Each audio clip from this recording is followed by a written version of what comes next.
Hello, my name is Ramsey Stimson. Welcome to Maryland Firearms Tactical Training MFATT Academy here in Essex, Maryland. Today we're in episode 3 of our 5 questions. Now these are 5 questions that students frequently ask in order to make good decisions on their firearms training and what they purchase and keep in the home. Let's dive right in. Question 1 is going to be the one we always get. What's the right handgun for me? And the answer to that's going to be the one that you can use comfortably, reliably, and put shots on target on a reliable basis. One that you can wear and carry and be comfortable with. 2 attributes that you can't get enough of are going to be lightweight and comfortable.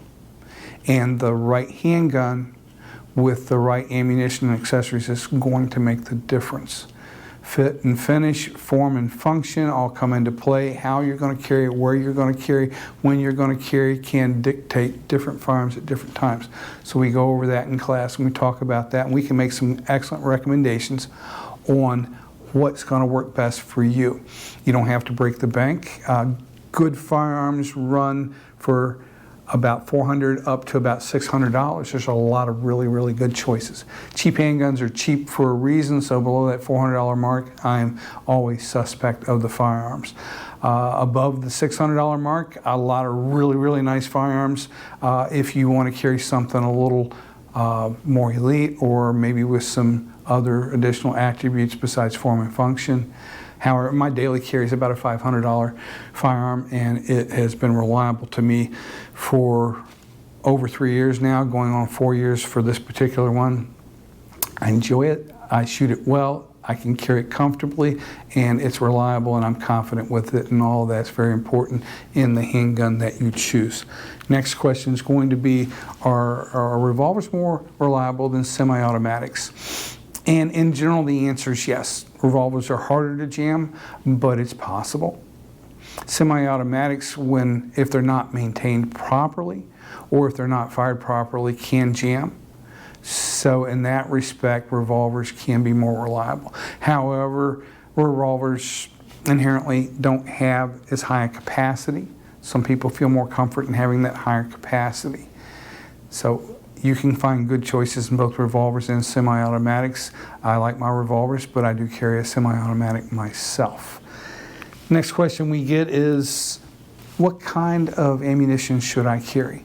And the basic answer there is good defensive ammo. There's a lot of different brands out there, depending on the caliber that you choose and depending on the firearm itself that may be particular about the type of ammunition you use. You're going to find some good choices out there. We make recommendations to our students after they've taken our course as to what ammunition we think is best for them to use. Some states you can't carry hollow points. Some states you can carry hollow points. Hollow points in general will expand more rapidly and dump their energy in the intended target. And that way, if they were to over-penetrate, are less likely to be lethal to innocent bystanders, which makes that of value to someone who wears and carries a firearm. However, again, remember that some states you're not allowed to carry hollow points, so bear that in mind when you're making a selection.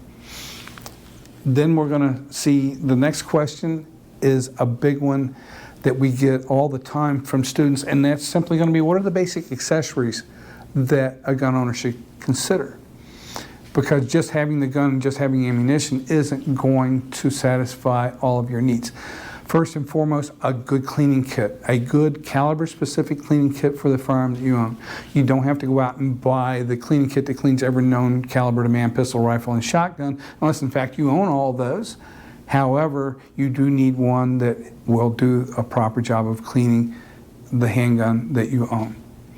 You're going to need good cleaning solutions, bore brushes, and a couple of different types of brushes just to clean the inside of the gun out, some spray cleaner, and some good oil, and some good cleaning patches and a good cloth to clean your gun with. And then you want to take the time to learn how to use that. We covered that in our wear and carry class and our HQL class, but different guns have different requirements, and you'll find your owner's manual to be a big resource for you in that respect.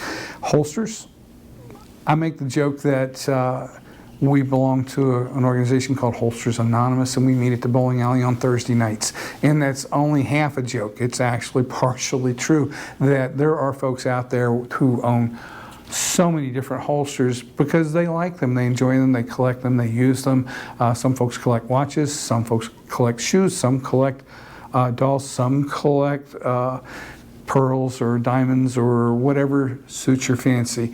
Some ladies have a lot of different purses because they have them for different purposes, different occasions, different outfits, different colors, where they're going, what they're going to be carrying at the time. Holsters are no different.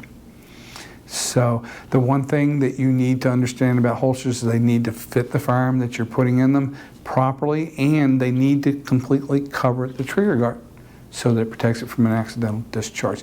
That in itself is a very, very important thing to know about your holster. Does it properly fit, and does it cover that trigger guard? And can I reliably draw from it and reholster to it when necessary without having an accidental discharge? Then we're going to look at spare magazines. Spare magazines is an absolute must. There are classes that you might want to take that are going to require you to have spare magazines. I carry a spare magazine not because I think I need the additional rounds to get me out of a situation, but because there is always the possibility that the magazine in the weapon will fail. If it fails, I'm just going to ditch it, and I'm going to draw my spare magazine and put my handgun back into action as quickly as possible. On top of that, we want to look at the laser cartridges and the dummy cartridges that we talked about earlier in our episode 2. Laser cartridges allow you to practice with no ammunition in the room, putting shots on target. The dummy cartridges allow you to practice cycling the firearm, clearing jams, loading and unloading, and swapping magazines so that you maintain that skill level that's necessary. On top of that, security and locks. Security and locks are extremely important. How you're going to secure the firearm at home, how you're going to secure it when you're traveling to and from the range or from the store or from point A to point B if you're not wearing and carrying it. Hard cases or even soft cases are important in that respect as well. Good choices in hard cases and soft cases are out there everywhere. Depending on how you're going to be transporting a firearm, sometimes a soft case is better than a hard case. But you're going to find them a necessary accessory whenever you have a firearm. Then we can look at the last question, is that do we recommend concealed carry insurance? And yes, absolutely. I recommend if you're going to carry or if you're going to have a firearm in your home for home defense, having defensive insurance, whether they call it concealed carry or CCW insurance. It's going to cover you in defensive situations. Depending on the insurance that you choose and the organization you choose to work with, $200 to $400 a year is what you can expect to pay. And I pay about that $400 mark, I think, for my wife and I together. I pay more than that every month for my car insurance. And depending again on the company you go with and the policy you choose, it can cover everything from bailing you out of jail when you get arrested for having to shoot someone. It's going to cover for paying to replace that firearm that's not going to be evidence. It's going to pay for an attorney to immediately be assigned to you and start your defense immediately. It can pay for your lost income if you were to lose income or employment because of an incident where you had to defend yourself. There's some good companies out there. There's some bad companies out there. I personally would choose USCCA. That's the organization that I work with. They don't pay me to tell you that. I'm not monetized by USCCA or monetized by anyone for that matter at the moment. But there are some organizations out there that are bashing USCCA.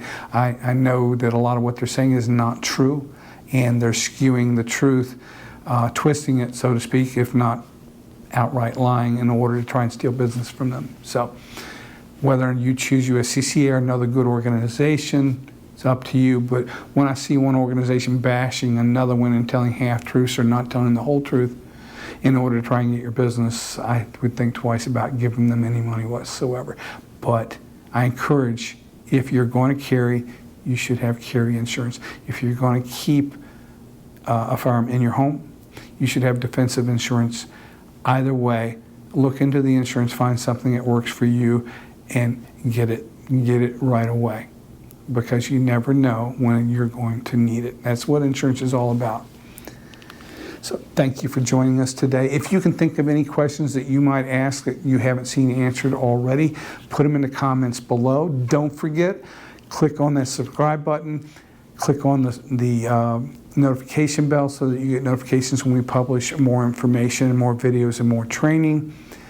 And visit us at our website, www.mfatt.com. Call us at 410-991-0579. And don't forget, train to live. It is a worthwhile endeavor. Thank you.